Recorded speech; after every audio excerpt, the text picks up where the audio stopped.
Hey everyone, ओम नमः शिवाय and welcome back to the channel. I hope कि आप सभी ठीक होंगे और अपना भी ध्यान रख रहे होंगे और आप सभी की तैयारी भी एकदम अच्छे से चल रही होगी। तो आज जो हम एनालिसिस करने वाले हैं ये करेंगे 5 अक्टूबर के TWA के मॉक टेस्ट का एनालिसिस। आई होप कि आप सभी ने ये वाला मॉक टेस्ट लगा लिया होगा और मैंने ये मॉक टेस्ट लगाया था संडे वाले दिन रात को 8 से 10 बजे में। तो ये मॉक टेस्ट मुझे लगता है कि शायद पता नहीं मुझे आसान लग रहा था शायद थोड़ा सा, लेकिन पहली बार शायद ऐसा हुआ है कि मेरा TWA पर मेरी कट ऑफ क्लियर लिखी हुई आई है पहली बार। और शायद इससे पहले पता नहीं लिखा हुआ आता था नहीं आता था, लेकिन मेरे तो कभी क्लियर नहीं हुई। क्लियर से भी बहुत ज़्यादा कम स्कोर आता था, लगभग 300, एक बार 360 भी आया था और लास्ट वाले में शायद 360 बता रही हूँ, सॉरी 260 के करीब। लास्ट वाले में शायद 290 या 285 के बीच में शायद स्कोर था मेरा, याद नहीं है मुझे। लेकिन आज स्कोर थोड़ा सा इंप्रूव हुआ है। लेकिन मुझे ना ऐसी चीज़ मतलब यहाँ पर TWA पर मैंने एक चीज़ फील किया कि शायद मॉक टेस्ट का पैटर्न थोड़ा सा बदला है। अब रीजनिंग थोड़ी आसान लगी मुझे। रीजनिंग की अगर मैं बात करूँ तो जनरली वैसे रीजनिंग इनकी आसान ही रहती है, रीजनिंग आसान थी। हिंदी तो देखो वही है नॉर्मल, मतलब इसके अंदर TWA पर अगर आप मॉक टेस्ट दे रहे हो तो हिंदी में आपका जो एवरेज स्कोर है ना, मुझे लगता है 30 से 35 के बीच में ही रहता है। इससे ज़्यादा कर पाना तो थोड़ा मुश्किल होता है क्योंकि हिंदी अच्छे लेवल की पूछ रखी होती है। तो हिंदी के क्वेश्चन काफ़ी सही थे। हिंदी मेरे ज़्यादा नहीं बन पाई, थोड़ी नॉर्मल सी ही बनी है, जबकि हिंदी मैं कंप्लीट कर चुकी हूँ। फिलहाल तो मैं अपना रिवीजन कर रही हूँ हिंदी वाले पार्ट का। तो हिंदी का रिवीजन मैं इसलिए कर रही हूँ क्योंकि अब मैं फटाफट सोच रही हूँ एक बार जो कुछ सब्जेक्ट मैंने पढ़े थे एक बार इनका रिवीजन कर लूँ, क्योंकि इसके बाद मैं अपनी पढ़ाई शुरू करने वाली हूँ DLED की। क्योंकि DLED के भी एग्ज़ाम बहुत जल्द होने वाले हैं मेरे। अक्टूबर के लास्ट में DLED के एग्ज़ाम है और अभी तक मैंने कुछ नहीं पढ़ा है। तो इसलिए एक बार सोच रही हूँ कि 10 तारीख तक या 15 तारीख तक अपना कंप्लीट करूँ ये सारी चीज़ें। उसके बाद अपना DLED का पढ़ना शुरू करूँगी, क्योंकि उसके बाद फिर 10-15 दिन ही बचेंगे मुश्किल से उसकी चीज़ें पढ़ाई करनी है। और सबसे ज़्यादा हाँ, मेरे पास सबसे ज़्यादा कमेंट ना यार थे कि दीदी आप बता देना एक बार कि सब्जेक्ट कहाँ से पढ़ रहे हो। तो मैं कल एक वीडियो बनाने की कोशिश करूँगी जिसमें मैं आप सभी को सारे सब्जेक्ट बता दूँगी कि कौन सा सब्जेक्ट कहाँ से पढ़ रही हूँ। क्योंकि मैंने अभी मैथ्स की और रीजनिंग की प्रैक्टिस सेट या PYQ की अगर मैं बुक कहूँ तो मैंने ये 2 नई बुक मंगाई थी, जिसमें से रीजनिंग मैंने कंप्लीट कर ली। तो मैं आपको बता दूंगी कि कौन सी बुक ठीक है जो आपको मंगा लेनी चाहिए, लेकिन कौन सी बुक ज़्यादा अच्छी नहीं है जिसको आप स्किप कर सकते हो, उसकी जगह पर कोई दूसरी ले लेना। तो वो कल वाली वीडियो में बता दूंगी। फिलहाल तो हम इसकी बात करते हैं जो हम एनालिसिस कर रहे थे मॉक टेस्ट TWA का UPSI का 5 अक्टूबर का मॉक टेस्ट। मैं पूरा डिटेल में स्टार्टिंग में ही बता देती हूँ कि कौन सी तारीख का है, कब का मॉक टेस्ट है। फिर भी लोगों के कमेंट आते हैं कि दीदी कब का मॉक टेस्ट है।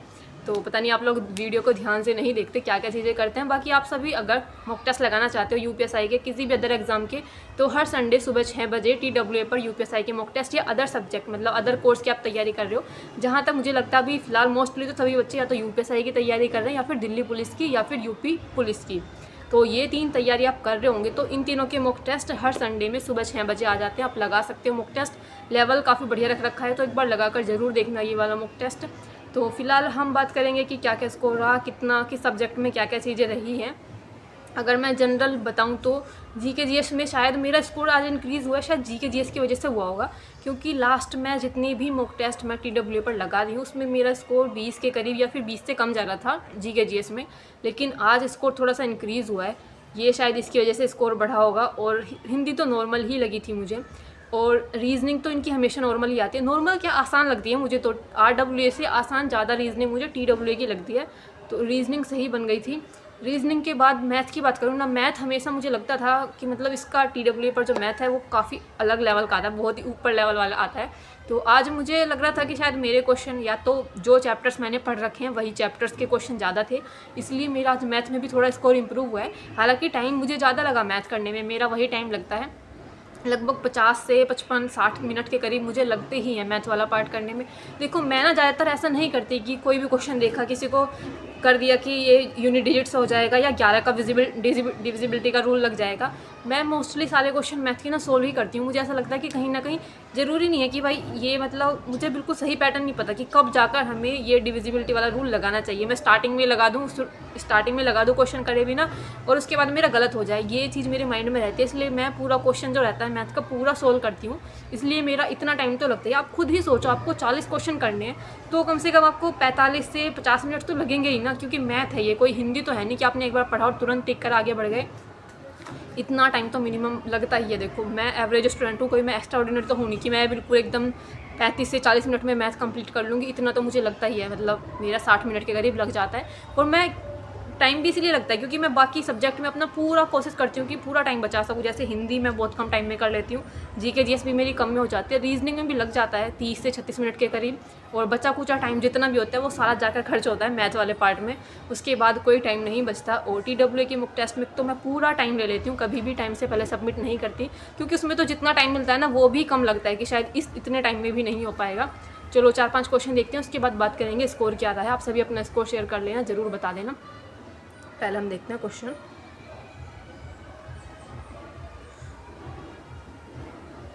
कौन सा मैं रखे थे। तो एक क्वेश्चन था रीजनिंग के अंदर जो मेरा नहीं हुआ था, ये था कि एक निश्चित कूट भाषा में मैरी को QYLLE के रूप में लिखा जाता है, तो ओवन को ऐसे लिखा जाता है, तो मैसेल को क्या लिखा जाएगा, ये क्वेश्चन था। और मैंने इसका पता नहीं क्या क्या करके देखा, मैंने इसका कुछ भी इसका लॉजिक नहीं बन रहा था, लेकिन जब मैंने इसमें इसका सॉल्यूशन देखा ना तो इसमें अपोजिट करके कुछ ऐड कर रखा था शायद, तो ये चीज़ें थी। मतलब ये लॉजिक ना मुझे सबसे बेकार लगता है, और ये इस टाइप का लॉजिक मैंने शायद, मुझे लगता है मैंने यहीं पर देखा, मैंने ऐसे वाला लॉजिक देखा भी नहीं कि अपोजिट करके कुछ जोड़ दिया हो या घटा दिया हो। तो इसीलिए ये क्वेश्चन मेरा बना ही नहीं था, और ये मैंने दिमाग भी नहीं लगाया था कि इसका अपोजिट करके कुछ जोड़ रखा होगा, घटा रखा होगा। बस मैं ऐसे ही करके देख रही थी, या तो सीधा जोड़कर या इनको क्रॉस में कुछ बनाकर इस तरह से, या फिर अपोजिट करके, लेकिन कुछ नहीं बना था। और उसके बाद एक क्वेश्चन था कि यदि 5 मई 1911 को शुक्रवार है तो 11 सितंबर 1919 को सप्ताह का कौन सा दिन होगा। ये क्वेश्चन पता नहीं मैंने कैसे गलत कर दिया, क्वेश्चन तो आसानी था लेकिन कर दिया बस गलत हो गया। इसमें मैंने सोमवार लगाया था, इनका आया था गुरुवार, ये क्वेश्चन गलत था। उसके बाद हिंदी में ना एक क्वेश्चन था जो कि गलत दे रखा है, आप देखना। इन्होंने पूछा है कि द्विजेर का तद्भव रूप क्या होगा। मैंने लगाया था दूजा, क्योंकि देवर का तो मुझे भी पता है, द्विवर होता है देवर का, लेकिन यहाँ पर द्विवर लिखा ही नहीं था। और जब मैंने इसका सॉल्यूशन देखा ना, सॉल्यूशन में लिख रखा था कि द्विवर पूछा हुआ है, मतलब द्विवर का तद्भव रूप पूछा हुआ है, सॉल्यूशन में ये था। और स्टार्टिंग में दे रखा है कि द्विजेर, तो द्विजेर मतलब द्वि आ रहा है और जय वर्ड भी आ रहा है, इसलिए मैंने दूजा लगा दिया था कि शायद ये होगा इसका अर्थ। द्विवर का मुझे बिल्कुल पक्का पता था, लेकिन इन्होंने ये मतलब टाइपिंग मिस्टेक होगी है कुछ, ये क्वेश्चन इसलिए गलत हुआ था। उसके बाद एक ना हिंदी में ही क्वेश्चन था, संज्ञा पूछ रखी थी इसके अंदर, और इसमें पूछा था कि कौन सी संज्ञा होनी चाहिए। इतिहास में कई चंद्रगुप्त मिलते हैं और इसमें चंद्रगुप्त में संज्ञा पूछी हुई है, चंद्रगुप्त में तो व्यक्तिवाचक ही होनी चाहिए थी। और अगर ये यहाँ पर कोई ये जो अंडरलाइन वर्ड ना देते और पूछते कि इसमें कौन सी संज्ञा, तब मैं यहाँ पर जातिवाचक लगाती। लेकिन अगर इन्होंने इस पर बिल्कुल अंडरलाइन करके पूछा है कि चंद्रगुप्त में कौन सी है, तो इसमें तो व्यक्तिवाचक लग रही थी मुझे, तो ये क्वेश्चन मेरा गलत हुआ। उसके बाद एक मैथ में सवाल था कि 45% अल्कोहल वाले एक विलियन और 60% अल्कोहल वाले एक अन्य विलियन को 2.3 के 2 बता रही हूँ 2:3 के अनुपात में मिलाया जाना है। और इसके बाद ये करके लास्ट में जो विलियन बनेगा उसमें 66% अल्कोहल हो। कितना ही बकवास सवाल था, पता नहीं, मुझे ही नहीं आ रहा था, मैंने तो कितनी बार करके देखा, मेरा नहीं बन रहा था ये क्वेश्चन। लास्ट में मैंने तुक्के से ही लगाया था, पता नहीं सही हुआ था या गलत हुआ था, गलत ही होगा शायद, क्योंकि मैंने डी लगाया होगा, तो ये क्वेश्चन मेरा गलत था। उसके बाद एक और हिंदी में ही एक क्वेश्चन था कि हिंदी भाषा में निम्नलिखित में से कौन सा शब्द जो है फ्रेंच भाषा से लिया गया है। मैंने गार्ड लगाया था, लेकिन इसका होना चाहिए था कारतूस। हिंदी में ये वाला क्वेश्चन गलत था, तो मुझे लगता है यही थे जो क्वेश्चन गलत थे, मैंने आप सभी को बता दिए। अपना स्कोर प्लीज़ एक बार कमेंट कर देना, इससे थोड़ा सा एनालिसिस करने में आसानी रहता है कि आप सभी का स्कोर कितना चल रहा है, क्या क्या चीज़ें चल रही हैं, और उससे पता भी चलता है कि मॉक टेस्ट का लेवल कैसा था। तो रीजनिंग की अगर मैं बात करूँ तो रीजनिंग में मेरे 38 क्वेश्चन सही हैं, 2 क्वेश्चन गलत हैं। 27 मिनट सही क्वेश्चन को करने में और 9 मिनट लगे हैं गलत क्वेश्चन को करने में, मतलब 2 क्वेश्चन गलत है, उसमें 9 मिनट मेरी वेस्ट हुई हैं। और इसके बाद मैथ की अगर बात करूँ तो मैथ में 34 क्वेश्चन सही हैं, 6 क्वेश्चन गलत हैं। 53 मिनट सही क्वेश्चन को करने में और 6 मिनट लगे हैं गलत क्वेश्चन को करने में, तो ये लगा था मैथ में। मैथ के बाद अगर जीके जीएस की मैं बात करूँ तो इसमें 24 क्वेश्चन मेरे सही थे और 16 क्वेश्चन गलत थे। 5 मिनट सही क्वेश्चन को करने में लगे थे और 3 मिनट लगे थे गलत क्वेश्चन को करने में। हिंदी की अगर बात करूँ तो हिंदी में 32 क्वेश्चन सही थे, 8 क्वेश्चन गलत थे। 10 मिनट सही क्वेश्चन को करने में लगे थे और 1 मिनट लगा था गलत क्वेश्चन को करने में। और अगर ओवरऑल टोटल स्कोर की बात करूँ यूपीएसआई का 5 अक्टूबर 2025 का TWA का यानी कि टारगेट विद अंकित का मॉक टेस्ट का स्कोर क्या रहा था, ये था मेरा 320 400 में से 26 रैंक थी, 858 में से 96 परसेंटाइल थी, 128 क्वेश्चन सही थे, 32 क्वेश्चन गलत थे और 80% एक्यूरेसी थी। तो पहली बार मैंने कोई मॉक टेस्ट लगाया जिस पर क्लियर कट ऑफ लिखा है, क्योंकि अभी तक मैंने जितने भी मॉक टेस्ट लगाए हैं उसमें कभी भी लिखा नहीं आता कि आपने कट ऑफ क्लियर की है या फिर नहीं की। तो ये रहा था स्कोर। आप सभी अपना स्कोर बता देना कि कैसा, मतलब किस सब्जेक्ट में क्या क्या स्कोर रहा। और कोई पूछना हो, कुछ चीज़ें हो तो सभी कमेंट कर देना, आप सभी के क्वेश्चन का रिप्लाई करने की कोशिश करूँगी। देखो मतलब रहता है ऐसा ना कि अभी इंटर्नशिप चल रही है, डीएलएड का पढ़ना है, खुद की अपनी यूपीएससी की भी तैयारी चल रही है और फिर वीडियोज़ भी बनानी रहती है। तो ऐसा होता है कि सभी के कमेंट का रिप्लाई मैं आजकल नहीं कर पाती हूँ। लेकिन आप सभी ने देखा होगा, पहले आपके जितने भी कमेंट होते थे मैं सभी कमेंट का रिप्लाई करती थी, रिप्लाई करने का कोशिश करती हूँ, लेकिन अभी नहीं कर पाती। लेकिन फिर भी मैं कोशिश करूँगी जितने कुछ इंपॉर्टेंट कमेंट्स हैं उनका रिप्लाई कर पाऊँ। बाकी अपना स्कोर बता देना और मिलते हैं नेक्स्ट वीडियो में।